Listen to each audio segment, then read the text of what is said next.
네, 개장 전에 꼭 필요한 정보를 모아보는 토마토 모닝 빅데이터 시간입니다. 어제는 양시장의 흐름이 뚜렷했습니다. 코스피 지수 같은 경우에는 상승으로 마감을 했지만 코스닥 지수 같은 경우에는 하락한 채로 마감했는데요.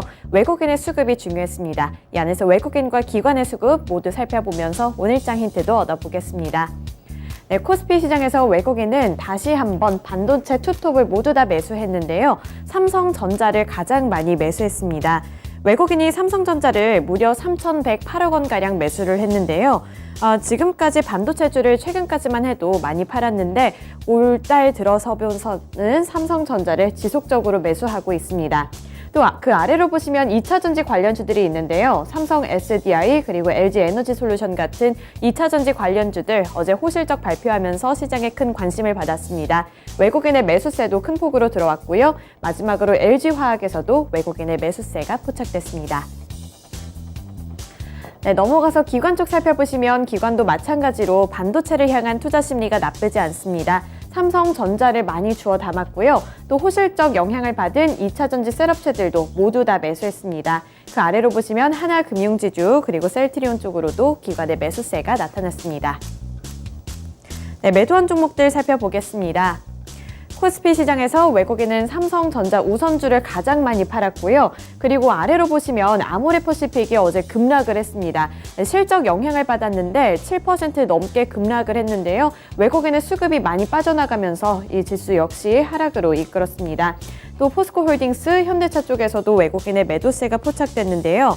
포스코홀딩스는 태풍 피해를 받을 것이라는 전망과 함께 실적 부진에 따라 닷새째 하락을 하고 있는데 외국인도 역시 큰 폭으로 던지는 모습이 나타났습니다.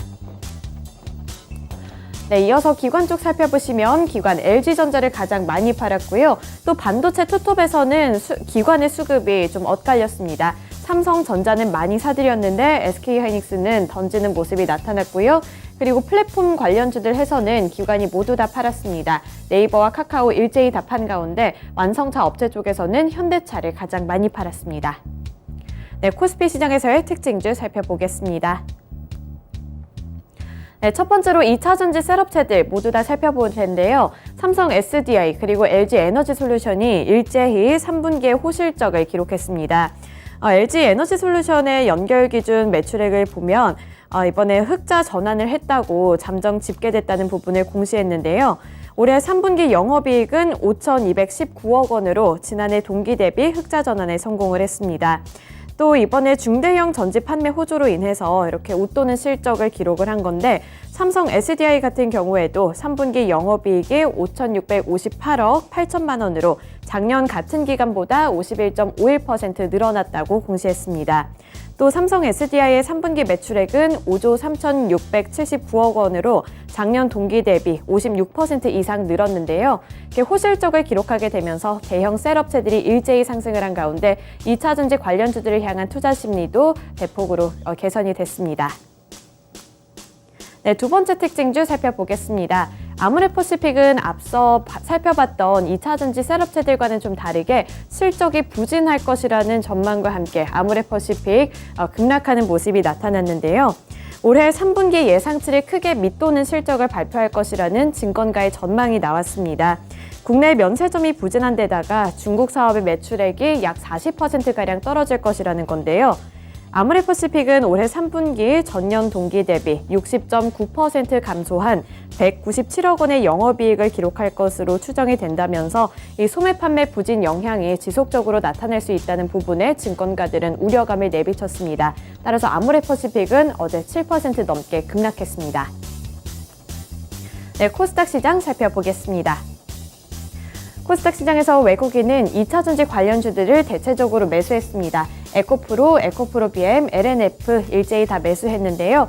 2차전지 셋업체들을 향한 이 투자 심리가 개선이 되면서 코스닥 시장에서도 2차전지 관련주들이 일제히 관심을 받았습니다.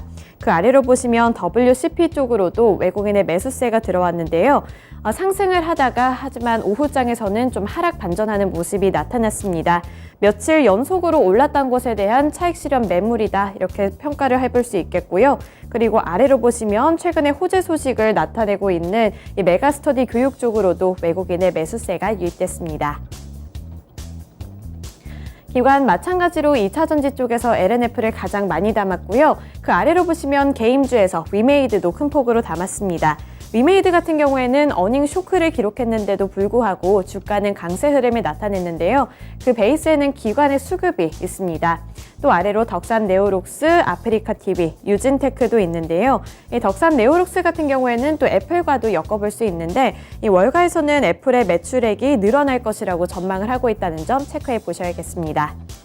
네, 매도한 종목들 살펴보겠습니다. 네, 외국인은 메모리 반도체 쪽에서 TSE를 가장 많이 팔았고요. 그리고 애플과 관련되어 있는 종목이죠. BH 쪽에서도 외국인의 매도 물량이 좀 큰 폭으로 나타났습니다. 아래로 유신과 아프리카 TV 그리고 유진테크가 있는데요. 유신 같은 경우에는 이번에 우크라이나 재건 관련주로 엮이고 있는 종목인데 어제 같은 경우 대체적으로 그 우크라 재건 관련주들이 상승세를 나타냈지만 유신은 외국인이 판 종목입니다. 또 아프리카 TV, 유진테크 쪽에서도 매도 물량이 나타났습니다. 기관 마찬가지로 BH 함께 팔았고요. 그 아래로 파인 엠텍, 셀트리온 헬스케어, 이녹스 첨단 소재, 에코프로 쪽에서도 매도 물량이 나타났습니다. 네, 코스닥 시장에서의 특징주 살펴보겠습니다. 네, 첫 번째로 위메이드가 있는데요. 3분기 어닝 쇼크에도 어제 주가는 선방하는 모습이 나타났습니다. 우선은 이 위메이드가 26일 올 3분기 매출액에 대해서 1,082억 9,100만 원을 기록했다고 공시했는데요. 기존 모바일 게임의 안정화가 지속이 되면서 매출액이 전분기 수준을 유지를 했고 이 미르 M 등 신작 출시 영향으로 전년 동기 대비 71% 늘었다고 밝혔습니다. 하지만 영업이익의 경우에는 280억 3,600만 원의 적자를 기록하면서 전분기에 이어 다시 한번 적자를 이어나간 건데요. 그럼에도 불구하고 이 신작 기대감에 조금 더 집중이 되면서 위메이드 주가 자체는 강세를 나타냈습니다. 네, 넘어가서 두 번째 특징주 살펴보겠습니다. 네, 우크라이나 재건 관련주들 어제 대체적으로 상승 흐름을 나타냈는데 앞서 살펴봤다시피 유신 같은 경우에는 그렇게 큰 탄력을 받지 못했습니다. 우선은 우크라이나 재건을 위한 이른바 21세기 마셜 플랜 논의가 본격화될지 주목을 받았는데요. EU의 집행위원장은 G7 의장국인 독일이 공동 주최한 우크라이나 재건을 위한 국제 컨퍼런스에서 협의할 시간이 없다며 우크라이나 재건과 관련해서 국제사회의 참여를 촉구했습니다.